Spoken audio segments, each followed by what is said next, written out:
everybody, Fred the Pirate here, and this is a review for Naruto chapter 625, which is titled The Real Dream.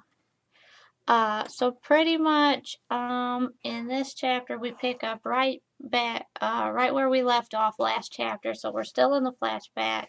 And so in the chapter, Madara again tells him, like Hashirama, that he has two choices. One, he can either kill his brother Tobirama, or he can kill himself to prove that he is actually loyal and trustworthy to Madara. And so Hashirama decides to kill himself. And he thanks Madara for giving him two options instead of just saying, kill your brother. And and he tells, before he tries to commit suicide, Hashirama tells Tobirama to make sure that the Senju and the Uchiha work together and that Madara is not killed. And so, and right before he goes to kill himself, by stabbing himself in the gut with the kunai, Madara stops him. He says, in the translation I have of the chapter, says that, I've seen your guts, which I thought was kind of funny and ironic because, like, the way Hashirama was planning to kill himself, he was gonna stab himself in the guts, so I figure either way, like, Madara was gonna see Hashirama's guts one way or another, like, either figuratively, and if he wouldn't have stopped him in a couple seconds, he would have literally seen his guts. So that was pretty funny, and they use that, like, that I've seen your guts a lot, which seemed in the chapter, which seems really ironic based on how Hashirama was planning to kill himself. So then after that happens, the Uchiha and the Senju form an alliance, and they end up beginning to create the Leaf Village, and we find out essentially both how the title of Hokage came about, which that was created by Hashirama, and we find out that why the village was named what it was, and the village was named by Madara. We also find out that Hashirama was planning on making Madara the Hokage, but Tobirama was speaking to him, and he said, like, he felt that that was not the right course of action. And he says, if we're going to make this village and we're going to change stuff, we're not just going to do what our fathers did and just appoint whoever we want to be in charge. It's like he feels, he said, if we're going to pick a leader, he should be picked by the village.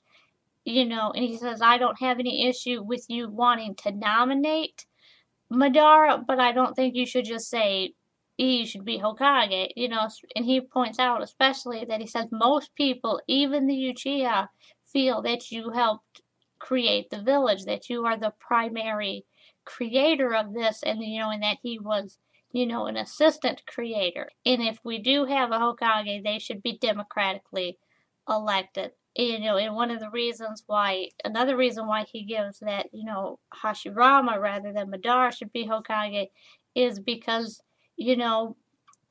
Tobirama still doesn't trust Madara, and he doesn't, and I don't think it's so much that he doesn't trust the Uchiha, it's just, at this point, it's just that he doesn't trust Madara, and he feels like he's just, he feels that he's shifty and that he's doing secret things.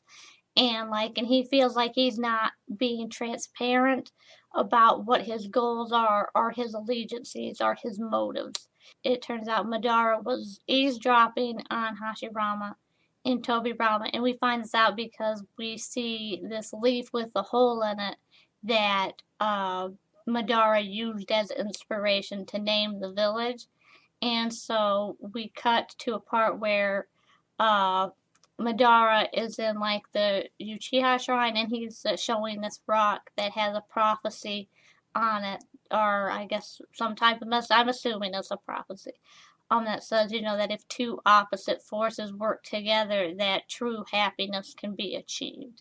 You know, and as like when Madara's talking to Hashirama about that, like he mentions that, he's really upset that, you know, that Tobirama doesn't trust him, and he feels like by extension, because Hashirama has such a good and close relationship with Tobirama, that Hashirama doesn't trust him either.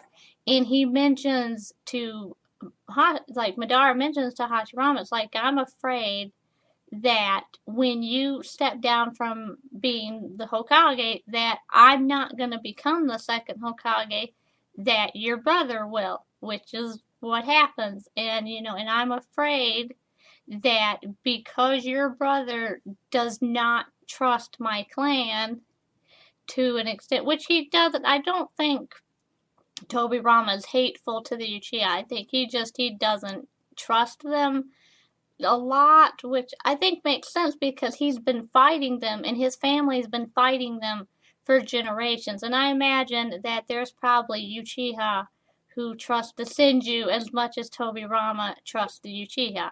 And honestly, I think Hashirama probably could have done more than just scolding his brother about, don't be a bigot. I think if he did that, I think if he kind of would have forced Tobirama to get in relationships with the Uchiha and be around them and get in, also vice versa, that things probably would have went better. But obviously we know things fall apart, which is pretty interesting. But ultimately, towards the end of this conversation, Madara mentions that, he can no longer be Hashirama's ally, and that he has to go pursue his own dream that will be in opposition to Hashirama's. And he mentions that, I will enjoy fighting you every step of the way to achieve my new dream, which obviously we know is the Moon's Eye plan.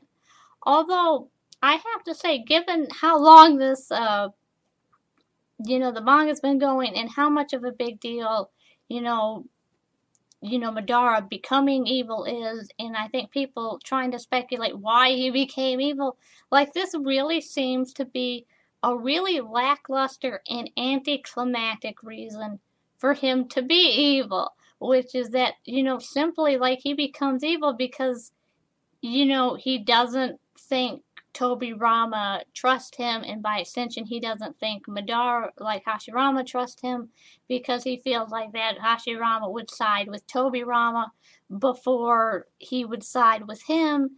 And the interesting thing is that Madara forces Hashirama's hand to side with Tobirama because he makes himself an enemy. In the way it was implied, that I always figured that Madara was forced into a position to become the enemy of the leaf. And instead, that's not what happens. He chooses to do that. And there's really, at least not at this point, a reason for him to do that. Like, I understand, like, why Sasuke becomes an enemy to the Leaf Village, because his reason is really justifiable because the village had his family killed. So, like, the village did to Sasuke, like, what Madara thought the village would do. But I think at the same time, I think Madara's actions, though, forced that course of events. And I think if Madara had not done what he did, the village would have never suspected the Uchiha, and they would have never created the social dynamic that would have caused the Uchiha to consider having a coup d'etat, and that they would have never been put in a position to be eliminated for the safety of the village. Well, anyways, again, like I was really surprised about why Madara decided to rebel against the village. And the interesting thing is at the end of the chapter, like it says, like he turns evil, Which to me, like, I think that's like a little bit much because, like, he hasn't really done anything that is evil, and like what he's doing isn't necessarily evil. Like, he's just kind of more of a political antagonist to Hashirama at this point in time. I mean, I think I would have understood, like, if they would have said, you know, he's going down the path to become evil, but like at that point, he's just a political antagonist. You know, and that makes sense because like that's kind of how politics works. Like you will get antagonistic factions that don't agree with each other. Um so with that said, this chapter was okay. Honestly, I don't really think we got anything too interesting. Like it was, I mean, we got to see the village start to be formed, and you know, it was kind of interesting to see Tobirama's and Hashirama's and Madara's relationship as not so much ninjas but as political leaders. So that was kind of cool. Um, Honestly, I'm kind of wondering like when Mito's gonna come in because I always kind of figured that she was like an important social and political figure to the village. I'm also hoping that Madara does something that actually is evil and that isn't just him kind of being like a political adversary to Hashirama. So hopefully all that stuff will happen in the next couple of chapters. And also I'm kind of hoping that we get out of the flashback and we get back to the present time in the manga and get back to the war and the stuff that needs to be happening. So, with that said, this has been a review of chapter 625, and I'd like to hear your guys' thoughts on stuff, so make sure you comment, rate, and subscribe, and I'll see you guys next time.